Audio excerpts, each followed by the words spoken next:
China, meanwhile, is reveling in the anti-racism riots in America. It must feel good to see an adversary embroiled in internal unrest. But the echoes of these protesters in America are also making China nervous. So Beijing has done what it does best: release a video.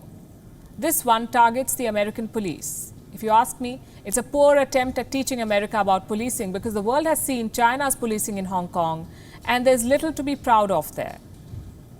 If China is allowed to lecture, it can only lecture on persecution. But right now, it is using the riots in America to push its propaganda. The video shows visuals of rioting and looting. It highlights police brutality in America with statistics, and it slams Donald Trump's response, especially the tweet that says, "When the looting starts, the shooting starts." The tweet has found a special mention in the video. Basically, China says the Western press is biased. They won't criticize the American police, but they will find faults in the Hong Kong police. Here's the thing. The Western press is indeed biased. They have double standards, that's right. But China's argument is still flawed. Here is the difference between Hong Kong and Minneapolis. George Floyd's killing at the hands of a white police officer was not a government order. Suppression of dissent in Hong Kong is a government order, a Chinese government order to boot. You see the difference. Now take a look at your screen more carefully. This is Xi Jinping happily greeting the local community in Ningxia. Ningxia is located in northwest China. So why did the president suddenly plan this visit? Because the people of Ningxia are Hui Chinese. This is a Chinese-speaking East Asian ethnic group, a minority community. And it gets more interesting. What religion do most of these Hui Chinese people follow? Islam. So Xi Jinping goes visiting an Islamic ethnic minority group and talks about inclusion.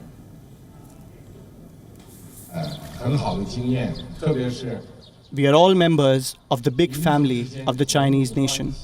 None of the ethnic groups should be left behind in poverty reduction, in building a prosperous society, and in building a modern socialist country. We are all advancing together hand in hand. This reflects the 5,000-year Chinese civilization and the superiority of our socialist system with Chinese characteristics. You've heard him. Now let me break it down for you. 5,000 years of Chinese civilization. What is it? It doesn't exist. The Cultural Revolution that was started by Mao Zedong wiped it out.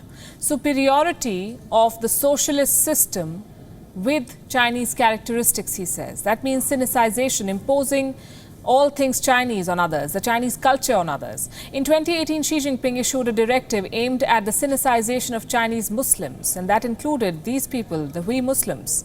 And since then, the government of China has even termed the Hui culture as Arab. They call it a foreign culture, not Chinese at all.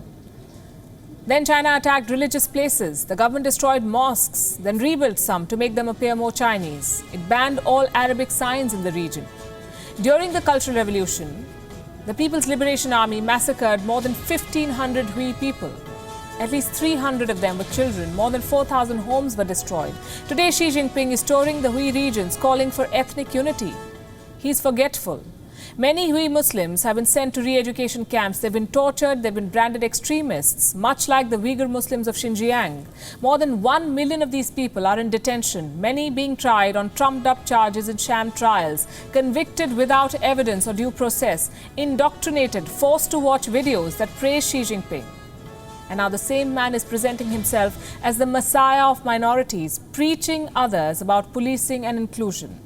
It doesn't cut it.